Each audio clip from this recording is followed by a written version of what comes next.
ปาโตพ่อใหญ่ก่อนประเทศยังเด้พ่อใหญ่เนาะโอ้เอาแท้ได้พ่อใหญ่เนาะบ่นี่นั่นอ๋อคำนี่คำศักดิ์สิทธิ์อะไรได้เพิ่นเว้าได้นี่นะโอ้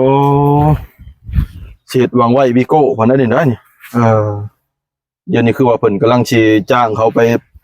ตัดไม้เฮ็ดซอกเฮ็ดเสาได้พ่อใหญ่ได้บ่ธรรมดาได้พ่อใหญ่นี่ไปใช้เลยเนาะสบายดีเด้อพ่อใหญ่เด้อสบายดีอ๋อพ่อใหญ่คนหล่อเฮาเน็บนะมาสิเน็บให้โอ้เน็บไม้ก็พ่อแม่พี่น้องเอ้ยเป็นจังไดเนาะพ่อใหญ่เนาะมื้อนี้เนาะบ่จะเฮ็ดอันนี้เนาะเฮือเฮ็ดบ่อนแม่นรถนี่เนาะโดยจักบัญชีในใดละพังเบิ่งลูกว่าเฮ็ดเมียนพอเอ้ยเฮ็ดเมียนโลดห่านจักหน่อยมันยามฝนน่ะเจ้าสิเอามือตากฝนอีกได้พ่อโอ้ลูกก็บอกให้เฮ็ดโลดบ่พ่อใหญ่บ่บอกโลดโทรมาบอกแต่วานนี่พุ่นเจ้าชวนวนวายกระหลายกับเมียน่ะได้อยู่ดอกพ่อเอ้ยโอ้ย่านบ่ได้หลายเอาบ่แม่นพ่อย่านบ่ได้ดอกมันบ่มีผู้เฮ็ดแรงเฮ็ดง่ายนี่แหละลูกเอ้ยว่ะอยู่ผู้เดียวนี่เป็นอะไรพ่อใหญ่แล้วมีได้พอได้เจ้าชูฮ้อนหลายโอ้โยบ่ฮ้อนก็ฮ้อนแหน่ลูกเอ้ยว่ะเมียเนาะพ่อใหญ่เนาะบ่เป็นของง่ายเนาะพ่อใหญ่อยู่ดีมีแห้งไข้ได้ว่ะเป็นเจ็บเป็นโชเด้เกิดไข้เจ็บเป็นนั่นเอ็นอุ่นไผสิเบิ่งว่ะโอ้โดยแม่นแล้วพ่อใหญ่เบิ่งผู้แย่งไข้ได้ว่ะลูกเอ้ยเมียพ่อใหญ่นี่เอาปูนมาใส่ป่ะพ่อใหญ่เนี่ยบ่เอาขี้ดินนั่นปูนก็มีอยู่ในหั่นยับเท่าก่อนมือใหม่ก่อนนั่งบัดเฮ็ดตัวนี้ก่อนเฮ็ดแล้วนี่ก่อนบ่นั้นอันนี้นี่ก่อนน่ะเขาสิมาเลื่อยไม้ให้เลื่อยไม้วิบนี่นะโอ้เอาไม้บิ๊กเฮ็ดเสาอันบ่พ่อใหญ่บ่เสาเสาดินนี่ดอกบ่เอาเสาใหม่โอ้เอาเสาดิน6ต้นเนาะพ่อใหญ่เนาะได้3เสาชื่อเสาทางกลางนี่เสานี้เบิดแล้วโอ้3เสานี่ก็เสานึง600นะเขาน่ะเสาน้อยๆนี่โอ้600เฮ็ดโรงเรียนรถวิโก้เพิ่นเอาได้สนุกเลย 1,800เท่านั้นเอาลูกให้เฮ็ดเฮือนไว้แหละพี่กายนี่ชื่อแล้วก็เอาไปส่งเขามันบ่มีบ่เมียนยาบัดนี้สิขอทางมานี่โอ้รถวิโก้บ่พ่อใหญ่ขอทางมาโอ้เอาสิเอาออกบ่พ่อใหญ่นี่ฮะลักไม้นี่สิเอาออกเบิดบ่ออกเบิดแล้วนี่น่ะโอ้สิเอารถเข้ามาทางนี้เลยเนาะแปลว่าเฮามาแต่พุ่นเข้ามาเลยนะอัดเฮ็ดประตูอัดชูดจาดไปเลยนะบ่ยากดอกโอ้ใส่ประตูเล็กยังข้างในบ่พ่อใหญ่ประตูเล็กหั่นแหละโตคือนี่นะสิได้อยู่ดอกเงินล้านนึงแหละล้านบาทแหละมันสิบ่ได้บ่จังนี้น่ะแม่นแล้วมันได้อยู่เนาะลูกสิแถมมันนำรถนี่ล้านนึงนี่นะโดยลูกจังว่าบ่ให้เผาวนกะวายหลายพอเอ้ยโยวนนั่นแล้วเฮ้ยว่ะเฮ็ดได้เต็งบ่มีอันผู้อยู่ผู้แยงนำมีนะอยากไปช่างพอเอ้ยอย่าจะเผาชนนำโอ้บ่ให้ชนน้ำเมียบ่นั่นบ่ค่อยเห็นเจ้าไปปุ้นกับเขาแหล่ฮอดบ้านพี่ชังค่อยบ่จักซะไปนั่งนำผู้หญิงผู้หญิงเช้าวันนั้นเจ้าชูเอาเด้อพ่อเด้อค่อยเห็นแล้วบ่เป็นตาบ่บ่เป็นตายาพ่อเอาเห็นอยู่นั้นเขาก็มีอันนั้นอยู่บ่ให้เจ้าไปหาใหม่โลดยาค่อยก็บ่มักแน่นคนนั้นลาวถึงน่ะบ่มักลาวถึงไทยใครแน่พ่อเอ้ยพ่อมักผู้ไทยบ่นั่นบ่คักอะไรชั่วนี้ว่าสิได้ไปหาผู้ไทยแล้วบัดนี้เนาะพ่อใหญ่เนาะจังว่าแล้วมีแล้วผู้เว้าเด่นนี่นะบ่เฮิงได้ประมาณวัง 3-4 มื้อสิให้เจ้าพาขึ้นไปอีกได้บัดนี้ได้อยู่ไสพ่อใหญ่เนี่ยเชโปนบัดนี้นะเชโปนบ่ไกลปานใดบ้านนี้นั่นคนลาวนั่นอยู่เชโปนจากบ้านหยังเราอยู่นั่นเราเอาผัวอยู่เชโนคุมหาโอ้ลาวนั่นแหละเจ้าบ้านนี้อันย่าของอันลูกของตัวเองเราฮู้จักชาวเพียงน่ะในเพียงฮู้จักบ่คุมหาฮู้จักเราโอ้ยนี่น่ะเพียงน่ะฮู้จักแล้วมันเราอยู่ใกล้ๆกับเพื่อนข่อยเพื่อนผัวข่อยหันมันว่าดีแล้วว่ะข่อยนั่นบ่แม่นหยังดอกยามนาแหละคันว่าเจ้าว่าน่ะข่อยอยากลงไปดำให้ดำนาข่อยบ่ได้เฮ็ดน้ามันว่ะข่อยเฮ็ดให้โอ้ยมาโลแล้วมันว่ะมาโลน้องข่อยก็ช่องพุ่นช่องคนมาแม่ห้างนั่นผู้หนึงเอาผัวแล้วมันว่าแม่ห้างลูกนึงมันว่าเขาเจ้ามาถึกกันว่าถูกต้องกันสิเอาน้องข่อยนี่ก็เอาพ่อหาเอาแล้วใกล้แท้ว่าโยเรามาอยู่เพียงเอากันนั่นได้ปีป่ายนะได้ลูกผู้นึงตีกันจนว่าสิเอาเพียงมันว่ากับผัวนั่นผัวตีเนาะโอ้เดี๋ยวบัดนี้ป้ากันบ่พ่อใหญ่ ปากันเดี๋ยวนี้นะปากันแล้ว อ๋อ อันนั้น ห้องตัวนี้ก็งามเนาะพ่อใหญ่เนาะ ฮะ โอ้เป็นตาอยู่พ่อใหญ่ ว่าคอยว่าชิลกมันนอนอยู่นี่ไหนนอนอยู่เฮือนต่ำนี่แล้วบัดนี้ โอ้ มันยาก นอนพ่นก็ ขึ้นลงอยู่หั่นนั่นมานี่ละสิมานอนอยู่นี่ เออ สบาย เนาะพ่อใหญ่บันไดรถก็นอนเผารถอยู่นี่แหละพ่อใหญ่ ก็บ่นั่นเนาะรถกับ ห่านตู้เย็นก็มีห่านเนาะ ตู้เย็นตู้เย็นบ่ได้ใช้มันโลด มัน จัก เท่ ตายจังหยังแล้วยาน้ำยาเบิดเลยนี่สิให้เขามาเบิ่งให้อยู่ อืม เขามาเบิ่งกับมันยังเลยก็สิ พูดโมงกับบักใหญ่เนาะพ่อใหญ่เนาะ มันบ่ทานแล้ว โตพ่อใหญ่ ตะกี้นั่นเอาเมียบ้านนั่น จัก เวลาน่ะมานอนอยู่นี่นี่ จักดูดน้ำก็มีเนาะพ่อใหญ่เนาะ จักรถน้ำคบปนาเนี่ยอันนี้นั่น รถน้ำรถไถ บ้านนี้ว่าคือจังอันนั้นก็รถใหญ่อีกบ้านนี้ ฮะ เอารถใหญ่อีกมาอีกเบิด ฮะ นั่นแหละลูกว่าโอ้ยพ่อเอ้ยให้มันชุกมาเท่าในเจ้านั่นเพราะว่าเอาจะทูแล้วลูกเอ้ยว่าสิได้ได ขี่รถวีโก้โก้สมชื่อแล้วเนาะพ่อใหญ่เนาะบ้านเนาะอ๋อตัว พอนั่นแหละ ผู้สาวจิบ่ให้น้ำเช่ๆบ่พ่อใหญ่ โอ้ยเขาไปชิบให้เพียงบ่นะผัวเขาเนาะผู้ชาว ผูกเขาป้าเขาอันนั้นแล้วผูกเขายาเขาห้างผูกเขาบ่เอาแล้ว โอ้ย เป็นจะให้น้ำจะแช่วะ เขาดอกอันนั้นน่ะเขาอย่าเขาดอกเขาก็บ่คุมบ่เกี่ยวเขาดอก เอา ชาวนางผู้ม่านน้ำคอยเลยๆนั่นก็สิเอาแต่ตู้พายได้บัดนี่ได้ตู้พายสิไปขอได้ไดอย่างงี้ว่ามื้อนี้นั่นตู้พายมาพี่แล้วมื้อนี้น่ะ ฮะตู้พายสิมาพี่บ่มื้อนี้ มาพี่ได้มื้อนี้จักหน่อยก็ฮอดแล้วนี่ อ๋อตัวพ่อแม่พี่น้องเอ้ยเบิ่งเด้อพ่อแม่พี่น้องติดตามต่อไปเด้อ บ่เจือดไปเอา ตู้พาย โดย เอาเลยเด้จักหน่อยก็ฮอดแล้วนี่ เดี๋ยวนั้นเนาะพ่อใหญ่เนาะ แต่เช้าพุ่น อ๋อ เดี๋ยวค่อยถามว่ามื้อใดสิไปขอเมียน่ะเชียว โอ้ โอ้ยเผาคนกูยังคาเวียกพุ่นว่า เออ โอ้เต็งสิเอาบ่ได้แล้วชำตัวเอาน่ะเต็งบ่มีเงินว่ะ อัน30ล้านคำช่องบาทนั่นชาวนางนะเอาบ่ได้เชียวตัวนั้นใครแน่ตัวมีแนวว่ะโอ้กูเชียวมาใช้มาใช้ควายตัวก็ชาม4ตัวว่ะเอ้า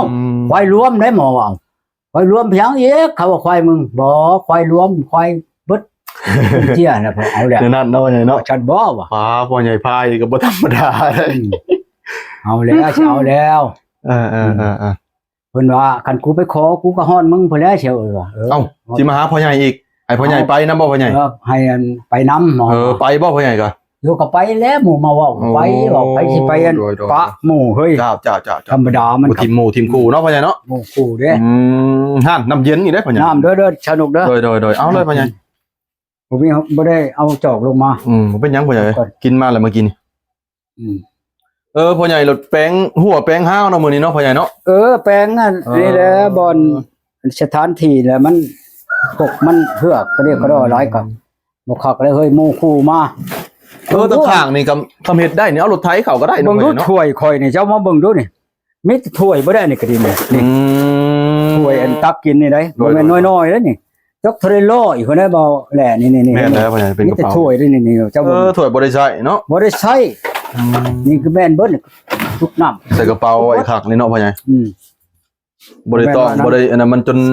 ขี้ดินจนเต็มเนาะพ่อใหญ่เนาะ โอ้ย ปิ ว่า มาได้เนี่ย ทางเบิ่งบัด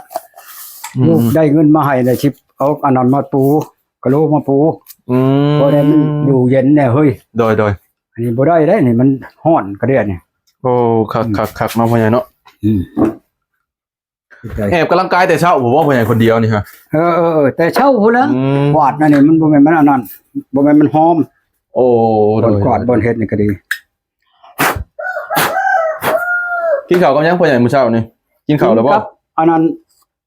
ชิ้นหมูชื่อมาแต่วานนี่พุ่นไปชิโนได้วานนี่ได้ โอ้ว่าเลยนะ ไปอันนั้นไปเอาบัญชีอันนั้นเงินนั้นส่งให้หลาน โดย เขาสิฝากเงินมาให้มื้อนี้แหละตอนไหนมันว่าคันพากเลยสิโทรบอกเพิ่นว่า โดย หมอนั่นอยากได้อันนั้นดอกหมอนั่นหลานนั่นอยากได้เครื่องน้ำ โอ้ เครื่องกระแพงได้หำเอ้ยว่าบ่แม่นธรรมดาได้อันคันบ่แม่นมึงนี่กูบ่ให้ว่าของหัวใจแท้ๆได้นี่นะ บอกมึงหั่นเนาะว่า 30,000 นะ 35,000 อ๋อตุ๊ เงินบาท ของขายบ่พ่อใหญ่บ่นั่นน่ะบ่ เออ กินน้ำเย็นมีแห้งก่อนพ่อใหญ่เอ้ย อ๋อเฮ็ดอีหลีเนาะมื้ออื่นบ่พ่อใหญ่เขาสิมาปาดไม้ปาดตอกให้จักโมงพ่อใหญ่ ประมาณวัง6-7 โมงนะ7 โมงนี่นะ 7:00 นเช้าบ่โอ้ บ้านเมานี่นะ โอ้หมื่นล้านสิมาเบิ่งแต่เช้านํ มาก็ได้ สิมาลง แมต คลิป หนึ่ ล ง งไลน์ 10,000ผู้ใดจ้ะ ตึกเม็ดหนึ่ง10,000 เจ้า ปาดเช้าบ่พ่อใหญ่บ่ได้เป็นแป้นติปาดเป็นเช้าบ่หรือเป็นหยัง บ่เป็น ไม่เช่น ไม่เช่นนี่นะข่าวนี่นะ ไม่เห็นหลังคามันเช้ามันแล้วเอาเช้าดิน เช้า พ่อใหญ่ว่า เช้าดินนี่เช้าเนี่ย อืม เจ้าว่าจักแมตชีเมตรเนาะ อืม ประมาณชีเมตรนี่ หน้า15บ่พ่อใหญ่ ชำนี้แล้วชำมันหมู่มันนี่แหละนี่12บ่นี่ แม่น เฮ้ยชำนี้มันก็บ่ฮักดอกบ่แล้วเว้ยของเฮามุงอันนั้นซื่อๆบ่แม่นว่าชีล้มแรงเกรียกกระดอกคืออันประเทศนอกบ้านเฮานี่ และเช้าหนึงตามมันหมอว่า700เนาะ จำนวน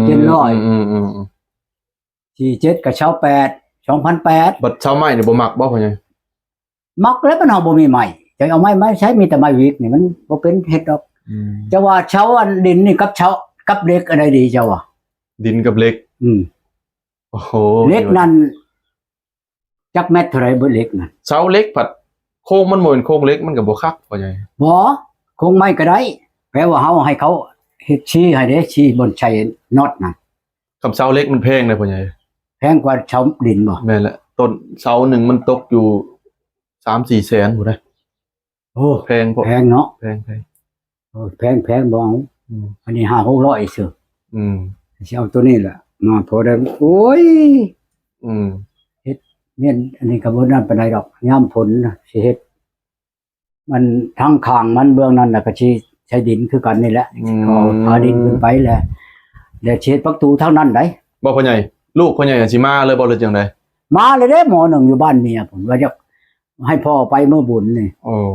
เมื่อบุญบ้านเขานี่ ให้พ่อไปชื่อเพียงมา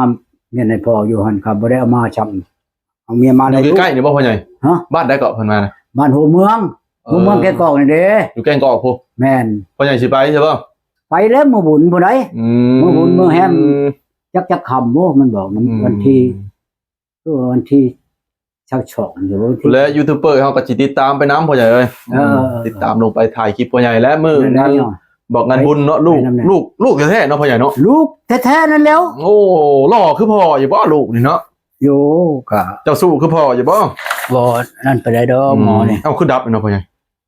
ปักไฟเท ดั บ่ วะนี่ไฟดับ โอ้ วันถิดมันดับเลย โอเคเนาะพ่อใหญ่เนาะ เออ เจ้าหน่อยก็พ่อใหญ่พายสิมาพ่อใหญ่พี่น้องเอ้ย กับบ่เจือด ติดตามตอนต่อไปเด้อพ่อแม่พี่น้องเด้อ เออ ให้พ่อใหญ่เป็นพักผ่อนก่อนบัดนี้ พักผ่อน เออ จักหน่อย ดูสิให้เบิ่งลาดลาวเนาะพ่อใหญ่เนาะ เจรจากันจักหน่อย โอ้คักพ่อใหญ่เพิ่นเฮ็ดจูดขี้เหงื่อขี้ยาวไว้ได้นี่อนามัยถ่าได้นี่โอ้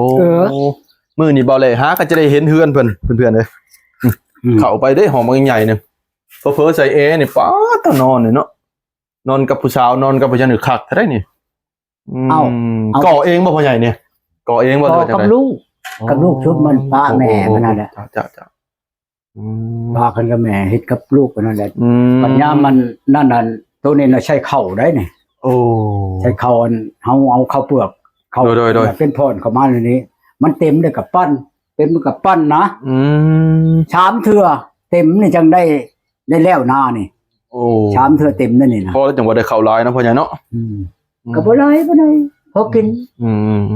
จังว่าเช้าอันที่ว่าเว้าผู้เช้าอันให้เนี่ยจังได้บ่ได้ดอกเราว่ารับประกันเราอะนะแล้ววานนี่นั่นผู้เช้านั่นไปกินดอง โอ้ ไปกินดองบ้านอื่นพุ่นนั้นเลยบ่ได้เว้าเราว่าเราน่ะเราไปหอนคำได้ เอ้า อันผู้อันเว้าเมียให้นะ โอ้ ไปหอนคำ โดย แล้วเช่านี่แหละถามเป็นอะไรมานบ่มานอยู่เราว่าบ่ได้ อันนี่แหละเราก็ชื่อเขาชื่อน้ำกินนี่แหละเรา โอ้โดยแต่ละมื้อก็บ่ขาดมื้อหนึงก็หลังมื้อมันก็ได้เป็นคูณเป็นชามเชียนอันนั้นผู้ใดเราว่าเราจะเป็นหยังเราว่าเฮาจัก เป็นฉลึง ใหญ่ไปได้ว่ามันนั่นกับคันว่าเฮาอันนั้นได้นั่นอยู่ช้ำในมะขามผู้ใดเราหลังมื้อเราอ่ะหลังมื้อก็ลุดหลังมื้อก็ได้หลายกว่าหันก็มีเราอ่ะ ยิงตามมือมันหมานมือมันบ่หมานได้แล้ววะหลังเทือกับบอลนั้น หมู่มันบ่บ้างมันเลิกมันยังกะเฮากะมุดลงไปเราอ่ะหมุดลงไปแล้วก็ชวนเอาน่ะขึ้นมาบัดมากแน่เราอ่ะอันนั้นเลยว่ะอันเอาบัดขึ้นไปเนี่ยเอาแม่นให้เบิ่งนี่เด้อบ่เคยเห็นเราแม่นหลายอยู่ดอกเฮือนนี่เราอ่ะหลายอยู่เราอ่ะตัวอันมันหลายชนิดได้แล้วว่ะตัวดำตัวขาวตัวเหลืองตัวแดงเราอ่ะ โอ้ ประเภท1ประเภท2นี่แหละเราอ่ะ หันคนโทรมาแล้วพ่อใหญ่เอ้ยกูอยู่ในอยู่เลยเอาโอเคพ่อแม่พี่น้องเอ้ยสิบ่เลยสิขอจบคลิปเพียงเท่านี้เด้อพ่อแม่พี่น้องเด้อเดี๋ยวติดตามตู่พายมาจังหน่อย